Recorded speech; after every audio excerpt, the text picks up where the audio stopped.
কৃষ্ণ প্ৰভু সকল মই আজি পাঠ নপঢ়ো। আজি মই ভাগৱতৰ কাহিনীৰ মাধ্যমেৰে মই ভক্তি তত্ত্বৰ কিছু কথা ক'বলৈ ওলাইছোঁ। কাহিনী এটি কম চমু। কাহিনী কোৱাত মোৰ হয়তো শুৱলা নহ'বও পাৰে, কাৰণ মোৰ এইবিলাক কাহিনী কোৱা ব্যাখ্যা কৰা মোৰ অভ্যাস নাই। গতিকে আপোনালোকে সকলোৱে আদৰি ল'ব, কাৰণ কুলি চৰাইৰ মাত শুৱলা, সকলোৱে শুনিবলৈ ভাল পায়, কিন্তু কাউৰীৰ মাত কঠুৱা। কিন্তু তথাপিও কাউৰী জানো নামাতাকৈ থাকিব পাৰে? নোৱাৰে। ঠিক তেনেদৰে ময়ো কাউৰী নিচিনাকৈ ক'লেও আপোনালোকে যেন শুনে ভাগৱতৰ কথা বুলি কথাখিনি আপোনালোকে শুনি যাব। কৃষ্ণ। এসময়ত ভৰত নামে এজন ৰজা আছিল। তেওঁৰ পুত্ৰ পৰিবাৰ সকলক লৈ বহু সুখী, গতিকে তেওঁ ৰজা। তেওঁ এসময়ত বয়স হৈ আহিল। বয়স হৈ অহাৰ পিছত তেওঁ ধাৰ্মিক ৰজা আছিল। তেওঁ ভাবিলে যে মই আৰু সংসাৰ ত্যাগ কৰি বনলৈ হৰিচিন্তাৰ কাৰণে যাম বুলি মনতে স্থিৰ কৰিলে।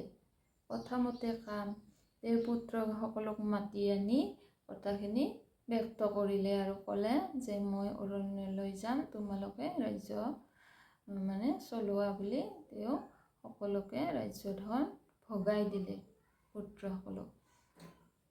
তেতিয়া ভৰত ৰজাই অৰণ্যলৈ গমন কৰিলে আৰু ভৰত ৰজাই অৰণ্যত গৈ সুন্দৰ পৰিৱেশৰ এডোখৰ ঠাই বাছি ল'লে।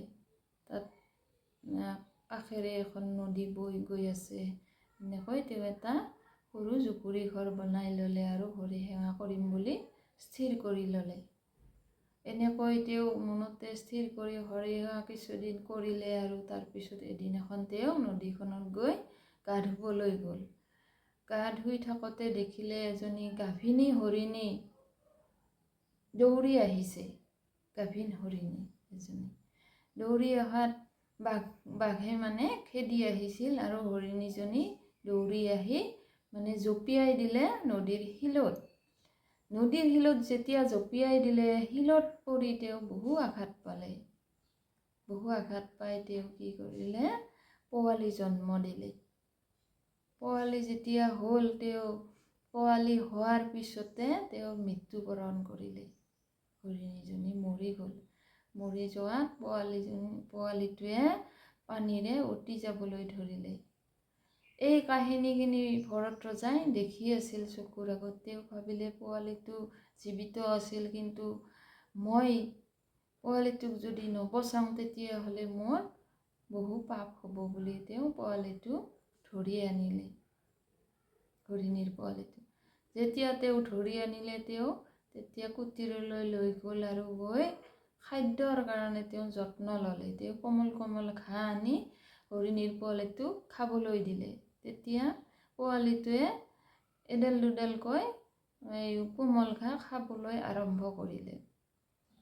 যেতিয়া কোমল ঘাঁহ খাবলৈ পালে, তেতিয়া হৰিণীৰ পোৱালিটো লাহে লাহে লাহে লাহে ডাঙৰ হৈ আহিবলৈ ধৰিলে। যেতিয়া ডাঙৰ হৈ আহিল, ভৰত ৰজাই ভাবিলে যে পোৱালিটো বাচিল, এতিয়া আৰু অকলে এৰিব নোৱাৰি বুলি ভাবিলে। বাঘে খাব বুলি তেওঁ মনতে ভাবিলে আৰু তেওঁ লগত লৈ ফুৰিবলৈ ধৰিলে। যেতিয়া হৰিণীৰ পোৱালিটো লগত লৈ ফুৰিল, তেওঁ আৰু ঈশ্বৰ আৰাধনাৰ সময়ত তেওঁ লগত লৈ যায়। তেওঁ যেতিয়া ধ্যান কৰে, ঈশ্বৰ আৰাধনা কৰে, তেতিয়া হৰিণীৰ পোৱালিটোক কাষত থৈ দিয়ে আৰু হৰিণীৰ পোৱালিটোৱে তেওঁৰ কোলাত জঁপিয়াই বকচাত জঁপিয়াই, কান্ধত জঁপিয়াই উঠে আৰু ভৰত ৰজাই ধ্যান কৰিব নোৱাৰা হ'ল। যেতিয়া তেওঁ ধ্যান কৰিব নোৱাৰা হ'ল, তেতিয়া তেওঁ ভাবিলে যে হৰিণীৰ পোৱালিটোৰ কাৰণে মই ধ্যান কৰিব নোৱাৰোঁ, আজিৰ পৰা আৰু ধ্যান নকৰোঁ বুলি মনতে তেওঁ স্থিৰ কৰিলে।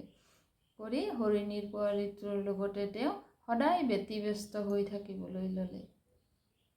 যেতিয়া হৰিণীৰ পোৱালিটোৰ লগত ব্যতিব্যস্ত হৈ তেওঁ থাকিবলৈ ল'লে, তেতিয়া তেওঁ হৰিণৰ মায়াত পৰিল।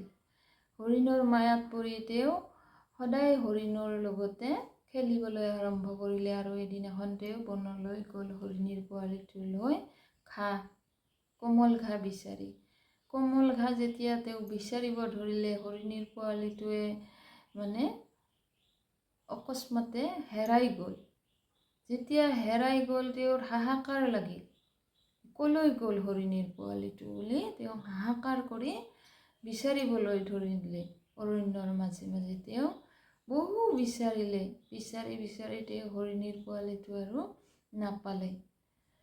নোপোৱাত তেওঁৰ অন্তৰত বহুখিনি দুখ কষ্ট পালে আৰু তেওঁ সন্ধিয়া কুটীৰলৈ উভতি আহিল। উভতি আহি তেওঁ কুটীৰত আহি তেওঁৰ মনত অশান্তি, তেওঁ যিবিলাক তেওঁ হৰিণীটোৰ লগত পোৱালিটোৰ লগত কৰিছিল সেইবিলাক তেওঁৰ মনত পৰিল আৰু তেওঁ কান্দিবলৈ ধৰিলে যে মই ঈশ্বৰ আৰাধনা কৰিলে মোৰ বকচাত উঠা, কলাত উঠা এই বুলি তেওঁ ইনাই বিনাই কান্দিবলৈ ধৰিলে আৰু তেওঁ একোৱে খাবলৈ ইচ্ছা নোযোৱা হ'ল। তেওঁ অন্ন খাবলৈ বন্ধ কৰি দিলে। তেতিয়া তেওঁৰ ইন্দ্ৰিয় দুৰ্বল হৈ আহিল আৰু তেওঁ শয্যাগত হ'ল।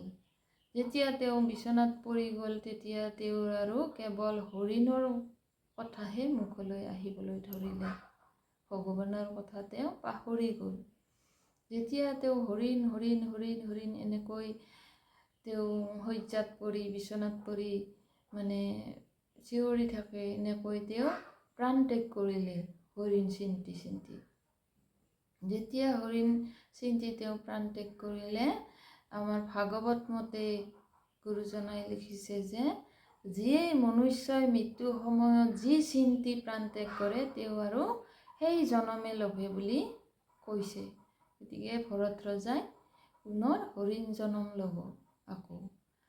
আজি আৰু মই কাহিনী আগবাঢ়ি নাযাওঁ। নেক্সট যেতিয়া মই আৰু ভিডিঅ' বনাম এই কাহিনীৰ যিখিনি বাকী আছে তাৰ পিছৰখিনি মই আকৌ ক'ম। আজি মই আৰু আগ নাবাঢ়ো যে কি কাৰণতে এই কাহিনীটো ক'ব লগা হ'ল যে ভকতি আচলতে আমি কেনেকৈ কৰিব লাগে। ভকতি আমি সদায় গৃহত থাকি কৰিব লাগে। ক'ৰবালৈ গৈ ভকতি কৰিলে ভকতি নিসিজে। কাৰণ আমি যদি আমাৰ সংসাৰখন ত্যাগ কৰি আমি বেলেগত যাই শান্তি পাম বুলি ঈশ্বৰ আৰাধনা একান্ত মনে কৰিম বুলি ভাবিছোঁ, তেতিয়াহ'লে আমাৰ বহুত ভুল হয়। কিয় ভুল হয়? এই আমাৰ সংসাৰৰ যিবিলাক আমি যৌৱনৰ পৰা চলি আহিছোঁ, লীলা খেলা কৰিছিলোঁ, সেইসমূহ আমাৰ হৃদয়ত জাগি থাকিব। বেলেগত গ'লে গৃহত থাকি কৰিলে সেইসমূহ আমাৰ ভাৱনা জাগৃত নহয়।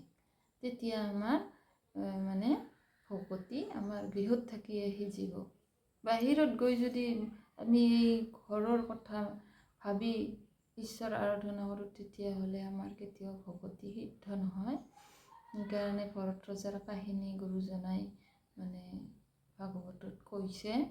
কাৰণ আমি গৃহত থাকিয়ে হৰিসেৱা কৰিব লাগে। বেছি নহয়, আপোনাৰ সময় নাই, অলপ হ'লেও তেওঁৰ ওচৰত যাওক। ঈশ্বৰ আমি যেনেকৈ বহু ভাল পাওঁ, যাক আমি সংসাৰত বেছি ভাল পাওঁ, তেওঁক এবাৰ চাবলৈ পুৱা গধূলি আমাৰ বহুত ইচ্ছা যায়। যায়নে নাযায় আপোনালোকৰ?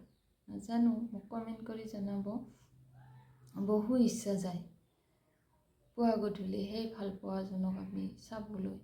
ঠিক তেনেদৰে ঈশ্বৰকো প্ৰেমভাৱে যদি ভাল পাওঁ, আমি ৰাতিপুৱা গধূলি আমি এবাৰ ঈশ্বৰৰ দৰ্শন কৰিব লাগে।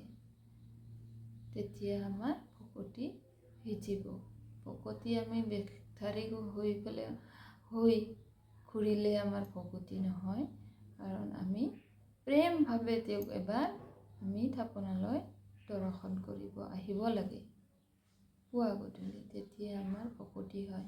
বাকী গোটেই দিনটো আমি বিষয়ৰ কৰ্মত লাগিলেও আমাৰ তেতিয়া দুখ নহয়।